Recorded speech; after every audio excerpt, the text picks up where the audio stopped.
Hi everybody. 2019 was a huge year for video games for both Amanda and myself. We had a lot going on this year. There was so much happening that we both used video games as escapism more so than usual. In previous years we did not play video games anywhere near as much as this as far as total number of hours. Not only did each of us play a lot of games, we put a significant number of actual hours into many of those games. And there's a lot to talk about as far as favorite games because we played so much going into our backlogs and playing games, playing a lot of newer games. So Amanda's going to do her own video here eventually, talking about some of her favorite games she played this past year. And I already know what her number one is going to be, and she played it like 3 times this year, obsessively. So I'm going to go through mine, and I put mine in a top 12. I decided to do it that way. I like doing it that way. So these are going to be my, not necessarily 12 as far as, these are the top 12.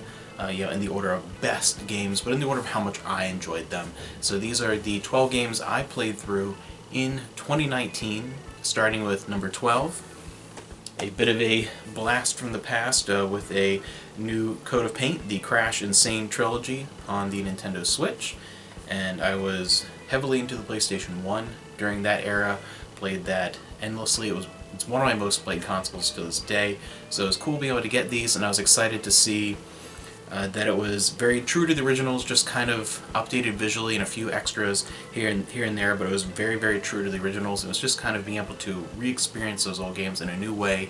And I talked about it before, how there's just a slight difference in the way the game controlled that made it feel more difficult, just because I was used to reacting a certain way, and that is true of another game on this list. But number 12, I really enjoyed this game.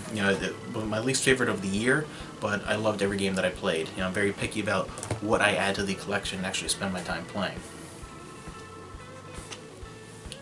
Number 11, part of my small PlayStation 3 collection, we have Dynasty Warriors Gundam.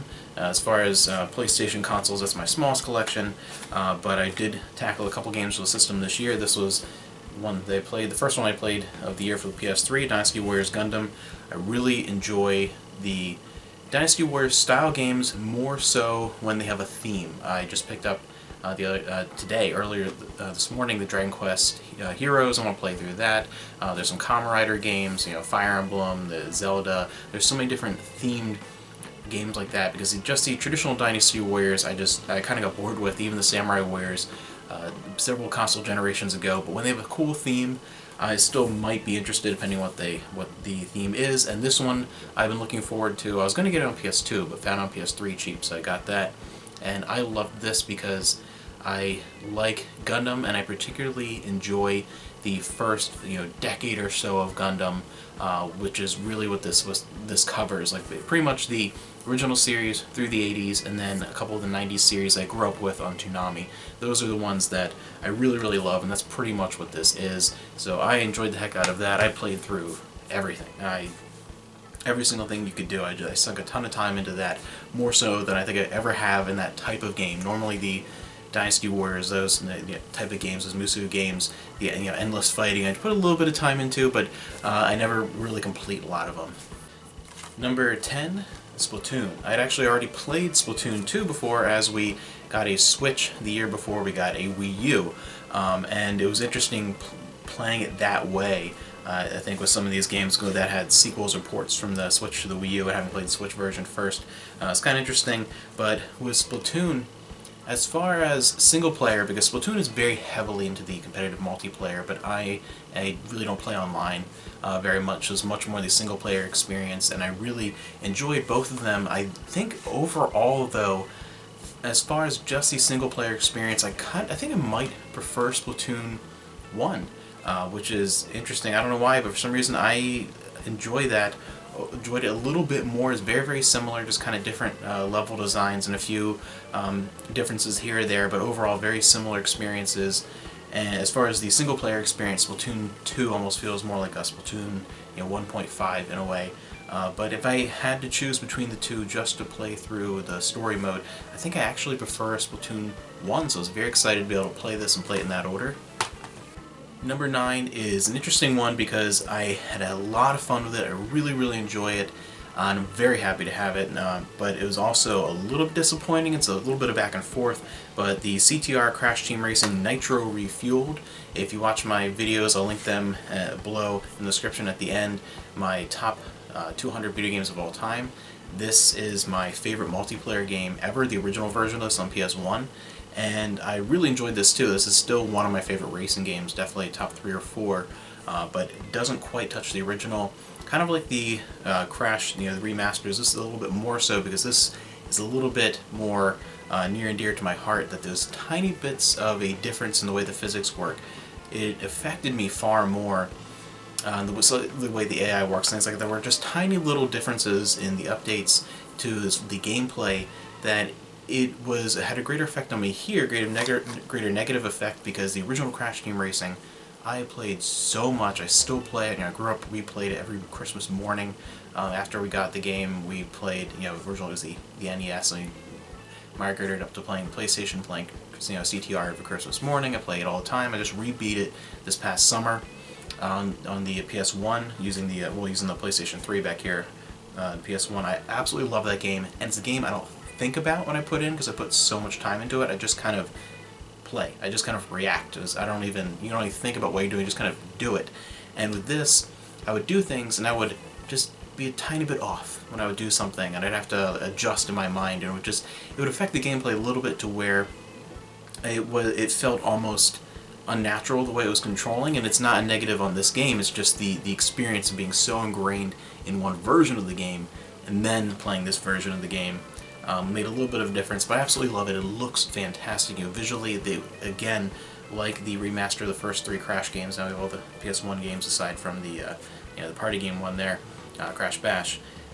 It really just looks like true to the original visually, just an update. Like it came out now instead of 20 years ago at this point. Yeah, really, I love everything about it. I could do without all the extra stuff with the online play and the adding stickers and all that other stuff they added to it, and I could do without any of that kind of stuff. It was just noise. It was just extra. It was something I could do without. But as far as just the core experience, that is really just a remaster of what Crash Team Racing was. Absolutely loved it. Still one of my favorite games, racing games ever, and I love being able to take it on the go. It's a huge plus. It's why I wanted to switch version. But overall, I do like it definitely less than the original version, but still a fantastic experience. And again, the big thing is being able to play it on the go. Number 8 is a game I just did a video on recently, because it was one of the most recent games I completed this year, towards the end of the year, Dragon Quest XI. I talked all about how that insanely long demo really just sold me on the game, and this was a fantastic experience, and a game that really is incredible because of its cast of characters. That was the thing that really made me fall in love with it, and it stays true to being a traditional Dragon Quest game, but has enough in there that's new and interesting to make it well worth your time, and a massive game. There's so much, especially this version here, the Switch edition. There's so much in here in the definitive edition that it will keep you busy for a remarkable amount of time. It was even longer than I thought with the post game and everything. I thought it was going to be fairly short, and was insanely long game. So much packed in there and enjoyable, just about every minute of it. Number 7 is Tales of Vesperia, the definitive edition on the Switch. And I originally had played this on the 360. It's one of my favorite Tales games, and I loved everything that was in here. It is the majority of stuff that's in here. It was in the later PlayStation 3 release that was only in Japan, and then a little bit more added in here, but it's more like an enhanced version of that edition. And I love this. I liked it just as much, if not slightly more than the 360 version. I think a little bit more than the 360.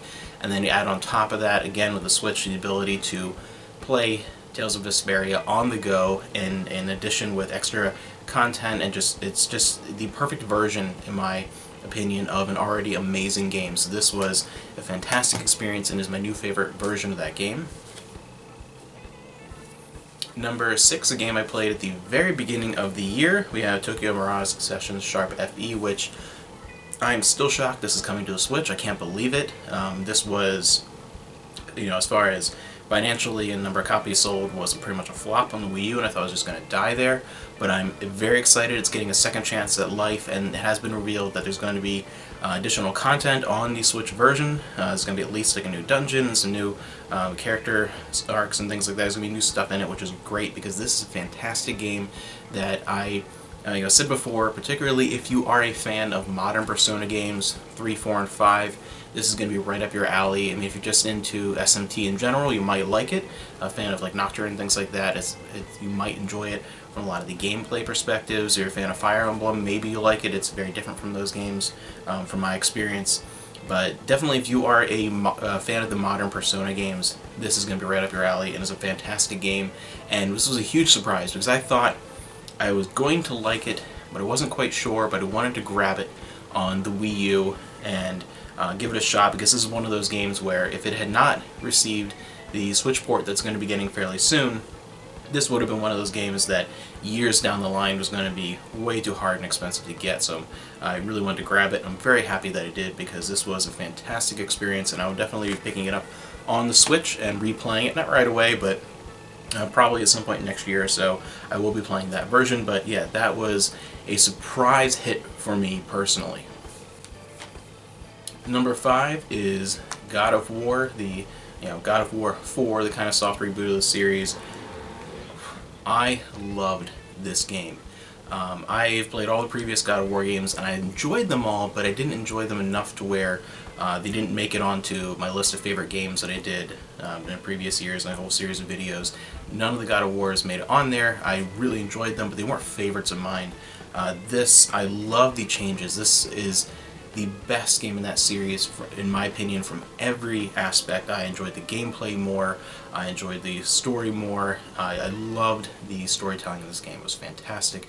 The music, I mean, visually it was astounding. I loved the way the world building that was done with it. It's incredible, and I can't wait for the sequel.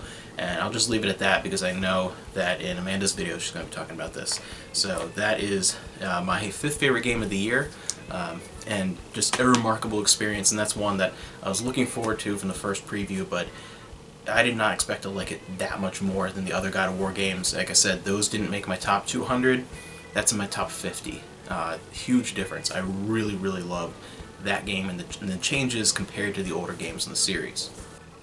Number 4 is another one from the backlog that I've been meaning to play for a while, and I just haven't gone ahead and played it, because the PS3, until we moved into this place, was never really hooked up, so I didn't grab it then. Ni no Kuni: Wrath of the White Witch. And I like Level 5, I like a lot of their games, and then I'm a huge Studio Ghibli fan, so the combination was just perfect. This was a match made in heaven, and it pulled off both those elements perfectly. It felt like a playable Ghibli game with a lot of very familiar Level 5 elements from older games like Rogue Galaxy and Dark Cloud and Dragon Quest VIII, and really you could see the influence of both of those legacies in here, and this was an amazing RPG. Definitely one of my favorites of this generation. I'd say this is probably my 3rd favorite RPG of the Wii 360 and PS3 generation. This would be my 3rd favorite RPG of that whole generation. So fabulous, fabulous game, and I'm picking that up on the Switch. I can't wait to replay this on that, and then I know Amanda wants to pick up the remaster on the PS4, so we'll have all those versions of this game, because it is such a charming, spectacular game and a wonderful experience. Number 3 is one that even I can't explain why I like this game so much. Both versions of it. One I played the very end of last year into the beginning of this year, like December, January-ish, and then I just got and beat in like a week the Switch version. So I'm going to put them both up here and talk a little bit about the differences in a little bit. But Captain Toad Treasure Tracker, yeah, that is my 3rd favorite game of the year. I absolutely love this game. I don't know why I love it so much, but to me it is my favorite like puzzle platformer game ever. It really is. It is truly my favorite. I like it even more so than my favorite Mario's, more so than any of my favorite like puzzle games, and I don't know, there's something about this game I found to be endlessly charming and just so much fun, and to be the perfect balance of, it's very easy to go through and beat, just to like go through all the levels of the all 3 of the books and beat and get to the extra levels, which are different in these 2 versions. But it's very difficult to 100% a lot of that stuff. So there's a cool balance of where you don't feel stressed out just kind of playing through and just kind of have fun. And then if you really want to challenge, you go back and do the really challenging stuff and work your way through. And there's always just something fun to do. I love the creativity and the level designs. I mean, just there's so much about this game that I loved. I talked about the Wii U version a bit when I first played that. And the Switch version, it's interesting because I can't say which version I like more, because I like different things in each one of them. You know, this version has some extra levels at the end from what is it, Super Mario? I haven't played it on the Wii U. The Super Mario on the Wii U. But then the extra levels, they took those out from that one and added in this one extra levels from Mario Odyssey. And overall, I feel like this version, I enjoy the additional the content differences between the two. I enjoy this one more, definitely, as far as what's in here. I think there's a little bit more in here to accomplish, and those extra levels, I think those were better implemented here. So overall, content-wise, the Switch version is definitely my favorite. The one thing about it, though, is that gameplay-wise, I think I slightly prefer the original Wii U version. And there are a couple of reasons why. One, with the Wii U version, of course, you have the pad that you're always attached to, and you can play on the pad or the TV, and like it's very easy. It's all at once, and you can switch back and forth. And I enjoy playing both ways. And I originally put the Switch version in to play it on the big projector we have downstairs, and I found it unplayable because there are elements to where you have to use the touchpad, which on the Wii U version you can have it up on the TV or the big screen, the projector, whatever, and using the pad. And you know, it doesn't matter which perspective you're using. If you're watching TV, you can still use the pad for touchscreen stuff, or you can just play it on the pad like a handheld. But with the Switch version, because the Switch has to be attached, you don't have access to the pad. You have to use either a Pro Controller or the Joy-Cons. You can't use the touch screen functions.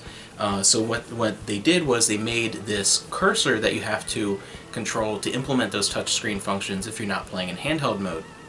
And I found it to be unbelievably distracting. And Amanda was sitting here with me watching, and she's like, I couldn't play that either. The way it's structured, I couldn't play it because it has this. It's like watching someone have a mouse over the top of your gameplay. This big, just blinking mouse in the middle of the frame, and even when you're perfectly still and you're not using it, there's still this big blinking kind of light in the middle of the screen. I couldn't stand it. I couldn't play it, so I had to play through the whole game in handheld mode only, just because of that's one of the difficulties of transferring a game on the Wii U to the Switch, because on the Wii U you did have the option of making it so you kind of have two screens. If in the Switch you don't. So I'm interested to see how certain elements work in Tokyo Mirage Sessions, talking about that with all the content, the map, and the cell phone, and all the different activities that were on the Wii U, the gamepad. I'm interested to see how that works. Just gonna be sub menus or whatever. But yeah, this is another example of sometimes it's a little bit more difficult than it would seem to get a Wii U version functioning on the Switch. And it's not just hardware, as far as like the capabilities of running the game, but also how was the pad used and that kind of thing. So yeah, overall, I can't decide which is my favorite version, but it doesn't matter. I absolutely love this game. Ridiculous degree. I love Captain Toad. It hurts me to put this at number 2, my second favorite game of the year, but it's just happened to be a circumstance of what year I played it, and I actually looked through my favorite games list that I have, and in the past 10 years, there were only 2 years where this would not be my number 1. So 8 of the past 10 years, this will be my favorite game of the year. Hands down. Nothing touches it. I just happened to play it the same year as a game I like slightly more. But number 2, the long-awaited Shenmue 3. Brilliant game.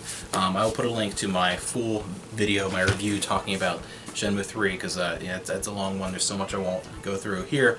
Shenmue 3, though, well worth the wait. Brilliant game. I really hope the series is able to very smoothly and quickly move forward with Shenmue 4 and 5 and whatever it takes to finish it, because Shenmue 3 was truly the ideal sequel. It really is Shenmue 3. It is, it feels just like an updated, visually, Dreamcast game. It's amazing. My second favorite game of the year, and it just happened to be a circumstance because the year before that, and year before that, and year before that, it would have been my favorite every year, but it just happened to play it as a game the same year as a game that is my new number 2 game of all time. It is my second favorite game ever. So running up against that, Shenmue 3 didn't quite make it. The game that I've been looking forward to since the first trailer dropped, and I just didn't own the console until the end of 2018. So a little over a year ago, that finally got my hands on a Wii U and played the number 1 game I wanted for that system, and it blew me away from the opening moment on. It was one of my favorites of all time. It quickly rose to be my second favorite game ever. Xenoblade Chronicles X.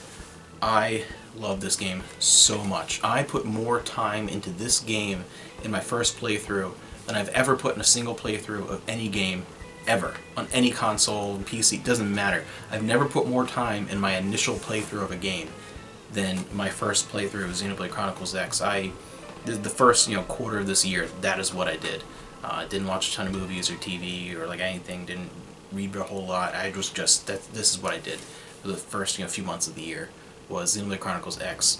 Mira is my favorite gaming world ever. I absolutely loved exploring every inch of that. There are a few things, it's not a perfect game. There are a few things I'll mention here, but for me, it is almost exactly the perfect game I would see in my mind. I said that with the original Xenoblade Chronicles, which is my favorite game, and that one surprised me at finally beating out Xenogears, which was my favorite for such a long time. And I always said, that was, if someone asked me, said to write down a piece of paper, what is your ideal game for what you want out of a video game? Not caring about anyone else in the world, anyone's opinion, just what would you want if you could just magically create your perfect game? And it would pretty much be the original Xenoblade Chronicles, except I would want mechs. That would be the only thing that would be different. Well, holy crap. Then we got this, and I was absolutely blown away. Visually, it is astounding. Weirdly, a lot of elements in it look better, even from a technical perspective, than Xenoblade Chronicles 2. There are some I won't go into complete detail here, but there are some things which Xenoblade Chronicles 2 visually looks better, but there are things in that look visually better and run more smoothly in the Xenoblade Chronicles X for the Wii U compared to Xenoblade Chronicles 2. And art style wise, I prefer this. And I love Xenoblade Chronicles 2, but this was more up my alley. I'm glad I played that first, then went back to this, finally got the system. I love this game. I didn't want to leave the world. I don't think I left Primordia until I was over the 30-hour mark. I mean, that's longer than a lot of action games, as long as some short RPGs was as long as I spent before I left Primordia for the first time. Like, if you played this game, like when I'm talking about how early on you can leave Primordia and explore other areas. I just didn't, because I was just enjoying all of it. And I was maybe 60-something hours before I finally got my Skell, and then I finally was able to fly with it. It was like maybe 5 or 6 hours after that. Like, I just was spending so much time just absorbing everything that this game had to offer. And the exploration of the world was so masterfully done. Not only are all the environments so spectacular, they are so detailed and multi-leveled, where there's no such thing as a space that just feels like a blank, empty plane for no reason. There's always something there to find and explore, and some sort of level below you, beneath you, around you, something happening, something living and breathing in this environment, every inch of it. And just exploring it on foot was already an incredible experience that for me was unmatched as far as just the element of exploration by itself. And then you got your Skell, and you could reach different levels that you couldn't reach before. So you were re-exploring the same environments, but it was just like almost like this layered onion of now you can explore these other layers to the place you've already explored, and it opens it up even more. But there's still things you can't reach and still areas you can't get to, and then you can finally fly, and then it's like, holy cow, there's a whole nother layer above the other layer, and there's other areas, and you can go around and there's hidden things within places you've already you thought you fully explored it, and then you're flying around and you see on the other side there's a way to go inside, and there's just so much there that it was overwhelming, not just in how massive it was, but playing games of even a remotely comparable size, there were spaces that felt empty or uninteresting, and here it was just, there's nothing like that. It was just constant sensory just overload almost with everything going on. I loved it from that aspect. Gameplay wise, it was exactly what I wanted. Just talking from personal taste, I loved every second of the physical act of playing and exploring this game. The couple of the complaints that I've heard, and something that I have, one I'll talk about soundtrack wise. It was a bit of a mixed bag because there were moments where it was brilliant. I mean, it was up there in moments with my favorite soundtracks of all time. Games like Chrono Cross, Tales of Legendia, Xenoblade Chronicles, some of the better Final Fantasies. There were moments where it was like one of the best soundtracks ever, and then there were some tracks I didn't care for, things like in New LA, some of the music. There were certain things, it was a bit of a mixed bag as far as my personal taste. And then the one thing that gets the most criticism, which partly I agree with, partly I don't agree with, is the storytelling. It's very different. I feel like a lot of people go into Xenoblade Chronicles X feeling that the narrative is going to unravel in a similar fashion to other games in the series, or more along the lines of Gears or Saga, where it's very straightforward. But X really, there are a lot of optional, not just side quests, but there are different levels of side quests that have different levels of interaction and storytelling. And it's kind of a game where a lot of that extra stuff I felt should have really been required and not really be something that is extra, because there is so much world building to where I almost want to say that the planet itself, that Mira itself, is the greatest character in the game. Because everything that you do that slowly builds up the society around you, learning about the world around you, and really getting involved in living in this environment really builds up what this society is that you're rebuilding there on this strange new world. And it is just some of the best world building I've ever seen, even if at times some of the individual storylines or narrative weren't the strongest I've ever seen. It's greater than, the sum is great, the sum total is greater than any of its individual parts as far as storytelling. It's one of those things where if you stuck really with just the main story and only did sort of the required sub plots to move you forward, I feel like it would feel a little bit lacking narratively, because there's so much on the periphery that you haven't explored that adds depth to the main narrative, and even those side elements that are closer to the main narrative. There are a lot of things that won't have as much meaning unless you took this one individual in the city out and have done like 50 missions with them and done all these different story elements. Then when you finally hit a story beat with them in the main narrative, that means so much more to you, because they're so much more of not just a fleshed out character, but they're more of a part of this world. Everyone is very intertwined, and I think it's one of those games where you really have to spend a ridiculous amount of time with all of the optional content to see the true quality of the storytelling, because the main narrative, while good, is not as good as many of the predecessors in this franchise. The one thing that I really did not like personally was I very rarely enjoy the silent protagonist, especially when it is a create your own, kind of like very very Western RPG style, like Skyrim and a lot of the Elder Scrolls games, a lot of Western RPGs, even going back to like Baldur's Gate and stuff, the kind of choosing and creating your own character. I don't like that in a game like this, where it is a very story-driven narrative, where that individual is not just kind of a blank slate, it's an active character. When it's an active character like that, I really want a set character. I really just kind of wanted to be Elma the whole game. Like I didn't like that element of the storytelling, so I felt like that was just not to my personal taste. And I felt like that hurt the storytelling a little bit, because it is so much about interpersonal relationships and different elements like that, like really getting to know individuals, that having this individual who's really kind of a blank slate didn't fit with that narrative structure very much. It felt like it was an element from a different type of storytelling put into this style. So I didn't like that element, but again, there are some imperfections, but it doesn't matter, because the stuff that I loved more than any game I've ever played in some ways, and there are some parts of this game that I like as much, if not more, than my favorite game of all time. Then there are other elements that I obviously prefer. Why this is number 2. I prefer in Xenoblade Chronicles, but there are things in here that I became attached to my skull, and then it's like almost like I really want to upgrade, but I'm really attached to this thing, and just the customizing your base, and everything about exploring this world, I could just go back to it any time and just fly around, run around, drive around, swim around. I could just explore for hours just for fun.